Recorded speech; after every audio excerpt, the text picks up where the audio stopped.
Hi everyone, मैं Sunita Chauhan welcome करती हूँ अपने चैनल नेचर लवर फैमिली पे। हम बात कर रहे हैं पौधों से रिलेटेड, यानी पौधों की ग्रोथ से रिलेटेड, फ्रूटिंग से रिलेटेड, उनके साथ जो भी प्रॉब्लम्स होती है उसका सॉल्यूशन कैसे कर सकते हैं। तो मैं आपको कुछ वीडियो से ही बताती आ रही हूँ कि ज़मीन के अंदर टोटल 17 तत्व होते हैं, यानी 70 न्यूट्रिएंट्स होते हैं जो पौधे की ग्रोथ के लिए बहुत ज़्यादा इंपॉर्टेंट रोल करते हैं। और उनकी क्या क्या कमी होती है, कहाँ से हमें मिलते हैं और आप उसका सॉल्यूशन क्या कर सकते हो। तो इससे पहले मैंने CHO यानी कि कार्बन हाइड्रोजन ऑक्सीजन, सेकेंड आपका होता है प्राइमरी जिसके अंदर होता है NPK नाइट्रोजन फॉस्फोरस और पोटाश। इसकी कमी के बारे में मैंने आपको बताया है कि आप पौधों में कैसे पता लगा सकते हैं कि इसकी कमी है और उसको कैसे पूरा कर सकते हैं।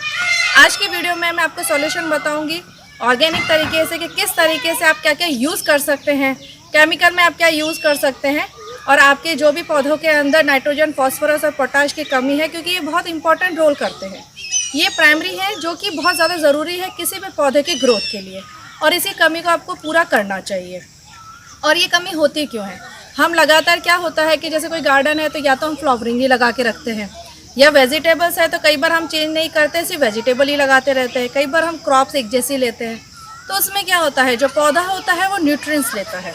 तो रेगुलर वो न्यूट्रिएंट्स जब लेता रहता है तो एक दिन ऐसा आता है कि उस ज़मीन के अंदर से न्यूट्रिएंट्स की कमी हो जाती है, बिल्कुल ख़त्म हो जाता है। तो आपको क्रॉप्स चेंज करते रहना चाहिए। साथ ही उसके अंदर आपकी जो भी कमी है आपको उसे नाइट्रोजन को कंप्लीट करना चाहिए। उससे रिलेटेड काफ़ी प्रोडक्ट्स आपको खाद बीज की दुकान पे मिल जाते हैं। तो मुझे कुछ ऑर्गेनिक प्रोडक्ट्स मिले हैं जिसको मैं अप्लाई करूँगी और उसका रिज़ल्ट आपके साथ बताऊँगी। तो बिना देरी के स्टार्ट करते हैं और मैं आपको बताती हूँ कि मैं आज क्या यूज़ करने वाली हूँ। तो चलिए स्टार्ट करते हैं।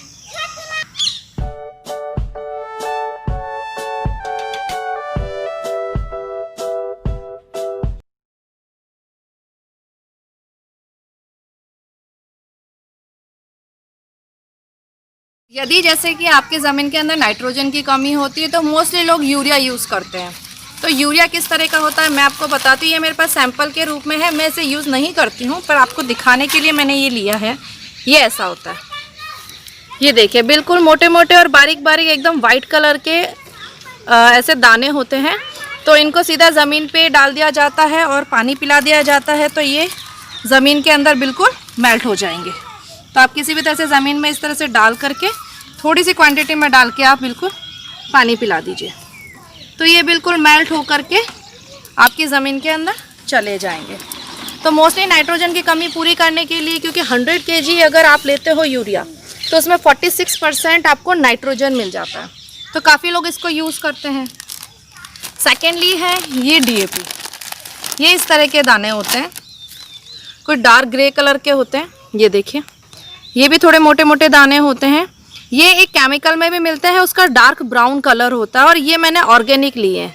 हमारे पास में कोई शॉप है वंडर अर्थ करके, उन्होंने शॉप खोली है, उन्होंने सारे ऑर्गेनिक प्रोडक्ट्स बनाए हैं गार्डन के लिए। तो मैं उनसे ये सैंपल के लिए लेकर के आई हूँ। तो ये देखिए मैंने इसको थोड़ा सा यूज़ करके देखा था।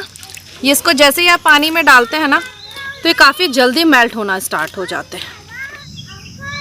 ये देखिए ये बहुत ही जल्दी मेल्ट हो जाता है। ये वाकई में मैं देख चुकी हूँ, जब मैं एक बार DAP लेकर के आई थी मार्केट से, केमिकल वाला जो भी होता है वो जल्दी से मेल्ट नहीं होता, उसको काफ़ी देर तक पानी में रखना पड़ता है। लेकिन इसको थोड़ा सा पानी में रख के आप घुमाएंगे तो ये देखिए बिल्कुल मिट्टी की तरह बिल्कुल हो चुका है ये। तो ये वाकई में लग रहा है कि बिल्कुल ऑर्गेनिक है, क्योंकि ऑर्गेनिक चीज़ें जो भी होती है वो मिट्टी में बहुत जल्दी सॉल्व हो जाती है। ये देखिए आप, तो इसको भी आप खोद करके डाल सकते हैं। ये जो DAP होता है, DAP के अंदर 3 चीज़ें होती हैं, फॉस्फोरस, नाइट्रोजन और आपके पोटाश। 3 चीज़ें होती हैं। तो वो तीनों चीज़ आप DAP के थ्रू भी कंप्लीट कर सकते हो और ये ऑर्गेनिक मिल जाए तो बहुत अच्छा है। तो उन्होंने मुझे ये ऑर्गेनिक ही बताया है, तो इसलिए मैं इसको लेके आई और इसको भी यूज़ करूँगी और इसका रिजल्ट देखूँगी, क्योंकि मैं गार्डन में सारे ऑर्गेनिक प्रोडक्ट यूज़ करती हूँ। तो ये काफ़ी अच्छा लगा मुझे। तो ये भी देखिए अच्छे से घुल गया है, तो इससे मैं भी कह सकती हूँ कि हाँ ये वाकई में ऑर्गेनिक है, क्योंकि ये काफ़ी अच्छे से मेल्ट हो रहा है। और इससे पहले जो मैंने लाके देखा था DAP मार्केट से, वो पानी में अच्छे से डिज़ोल्व नहीं हो रहा था। तो ये बिल्कुल मिट्टी जैसा हो गया। तो आई थिंक ये काफ़ी अच्छा प्रोडक्ट है।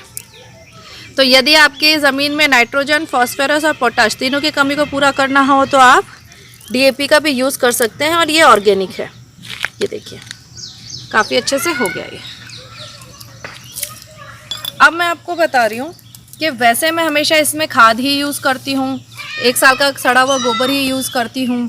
तो और अब मुझे ये ऑर्गेनिक डीएपी मिला है, तो मैंने इसको भी 2-3 बार टेस्ट किया है, बहुत अच्छा रिज़ल्ट आया है और ये वंडर अर्थ का है। अब उसके बाद में मैंने जब मैं बीज लेने गई थी तो उन्होंने मुझे एक अच्छा प्रोडक्ट और दिया कि मैं किस तरीके से, और एक ऑर्गेनिक उन्होंने प्रोडक्ट बना रखा है, तो उसको भी मैं यूज़ करने के लिए लाई हूँ। मैं किसी को प्रमोट नहीं कर रही हूँ, किसी का प्रमोशन नहीं कर रही हूँ, जो मैं यूज़ कर रही हूँ उसका एक्सपीरियंस आपके साथ शेयर कर रही हूँ। तो जो मैं लेकर के आई हूँ वो ये है, उनका है, इसमें देखिए इसमें नाइट्रोजन है। तो नाइट्रोजन को आप किस तरह से कंप्लीट कर सकते हैं आप देख सकते हैं। ये तो मैं इसे फुल गार्डन में एक साथ यूज़ नहीं करूँगी, बल्कि मैं इसे 1 से 2 क्यारी में ही यूज़ करूँगी और इसका रिज़ल्ट क्या रहता है। तो ये मैं लेकर के आई हूँ, इस पर नाइट्रोजन लिखा है, प्रोटीन है, और ये 50 ml के आसपास की डिब्बी है और ये 60 रुपीज़ की मिली है मुझे। और इसको मिलाने का तरीका रहता है, इस पर लिखा हुआ है 2 से 3 ml है, जो कि 1 लीटर पानी में डाला जाता है। तो ये मेरे पास 10 लीटर वाली है, तो इसके अंदर मैं उतना ही इंक्लूड कर दूँगी और इसका रिज़ल्ट मैं देखूँगी कि क्यारी में कैसा होता है। तो नाइट्रोजन से रिलेटेड जो वीडियो है मैं ऑलरेडी एक बना चुकी हूँ, उसका लिंक डिस्क्रिप्शन बॉक्स में है, आप वहाँ से देखिए कि नाइट्रोजन की कमी क्या होती है, क्या ज़रूरत है, कैसे पूरा किया जा सकता है और उसके लक्षण क्या होते हैं। मोटे तौर पे मैं बता दूँ, जो भी पौधा होता है जिसकी जो पत्तियाँ हैं, नीचे वाली जो पत्तियाँ हैं वो येलो कलर की हो जाती है। यहाँ देखिए आप, जैसे कि ये जो पत्तियाँ हैं, ये नीचे वाले पोर्शन की जो पत्तियाँ हैं, ऊपर की नहीं, नीचे वाले जो पोर्शन की पौधे की पत्तियाँ हैं ये पीली होने लगी और जैसे मैंने इसको टच किया ये मेरे हाथ में आ गई, यानी कि कितनी कमज़ोर हो गई है, तो ये ख़राब हो गई है। तो इससे आपको पता चलेगा कि देखिए धब्बे भी लगने लग गए हैं। तो इससे आपको ईजीली पता चल जाएगा कि आपकी ज़मीन में नाइट्रोजन की कमी है। तो इस नाइट्रोजन की कमी को आप पूरा करना पड़ेगा, जैसे कि लोग यूरिया के थ्रू करते हैं, डीएपी के थ्रू करते हैं। और यदि आपको भी मेरी तरह ये ऑर्गेनिक डीएपी मिल जाता है तो बहुत अच्छी बात है। बाकी आप खाद तो दे ही रहे हैं, क्योंकि खाद को देने का भी एक टाइम होता है। आप साल में 1 बार अच्छे से दे सकते हैं या 2 बार दे सकते हैं, रेगुलर खाद नहीं दे सकते हैं। जब गर्मी है तो पौधे बहुत जलने लग जाएंगे, काफ़ी गर्म होता है। तो चलिए मैं इसको स्टार्ट करती हूँ और इसे किस तरह से यूज़ करूँगी और इसका रिज़ल्ट भी आपके साथ शेयर करूँगी कि वाकई में इसका क्या रिज़ल्ट रहता है। तो इसको यूज़ करने के लिए जैसे कि मैंने आपको बताया, ये मैंने 10 लीटर की बाल्टी ली है और इसके अंदर चाहिए 1 लीटर के अंदर 2 ml। तो मैं हमेशा ये इंजेक्शन यूज़ करती हूँ। अगर किसी लिक्विड फॉर्म को यूज़ करना है तो अब मैं इसके अंदर इंजेक्शन को इंसर्ट करूँगी और इसमें से ये लिक्विड निकाल के इसमें से 5 टाइम यूज़ कर लूँगी। तो इस तरह से मैं अब इंजेक्शन के थ्रू इसमें डाल दूँगी तो ये इसमें मेल्ट हो जाएगा।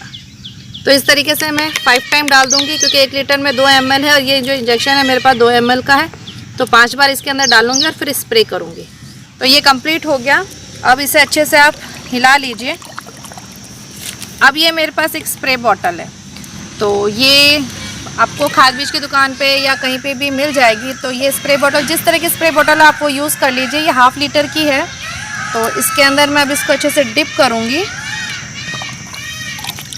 ये देखिए, इसके अंदर मैं डिप करूँगी और इसे कंप्लीट भर देंगे। ये भर दिया हमने और इसको मैं फिर से लॉक कर दूँगी। और जब भी किसी लिक्विड फॉर्म में आप कोई चीज़ देते हैं पौधे को, तब आपको इस पौधे के ऊपर स्प्रे करना होता है। आप इस तरह से स्प्रे कीजिए कि आपका पौधा काफ़ी अच्छे से ऊपर से नीचे तक गीला हो जाए। और ड्राई मैटर के रूप में आप कुछ देते हैं तो आपको खोद के उसको ज़मीन में देना होता है। तो इस तरह से मैं यहाँ के जो सामने की आपको जो क्यारियाँ दिख रही हैं, सिर्फ इन्हीं पोर्शन में मैं इसको स्प्रे करूँगी और इसका रिज़ल्ट देखूँगी कि कितना अच्छा रिज़ल्ट रहता है। क्योंकि जो पौधे होते हैं वो पत्तियों के थ्रू ही सारा भोजन को लेते हैं। तो अगर आपके वेजिटेबल्स कुछ लगी है तो पहले आप पिक करके तोड़ लें, उन्हें वहाँ रहने नहीं दें। जैसे कि मैंने यहाँ से जो भी ग्वार फलियाँ हैं वो सब ले ली है। अब सिर्फ पौधे बचे हैं, तो पौधे पे मैं स्प्रे करूँगी और 4 से 5 दिन के बाद इसका रिज़ल्ट देखूँगी कि क्या रिज़ल्ट रहता है। अगर ये रिज़ल्ट काफ़ी अच्छा रहता है तो बिल्कुल इस तरह का आप ऑर्गेनिक प्रोडक्ट को यूज़ कीजिए, क्योंकि ये आपका समय भी बहुत अच्छा बचा लेगा और रिज़ल्ट भी बहुत अच्छा देगा। और यदि किसी भी तरह का आप स्प्रे अपने पौधे पे करते हैं तो आप हमेशा ध्यान रखें कि 4 से 5 दिन तक आप किसी भी तरह की फ्रूटिंग को ना लें।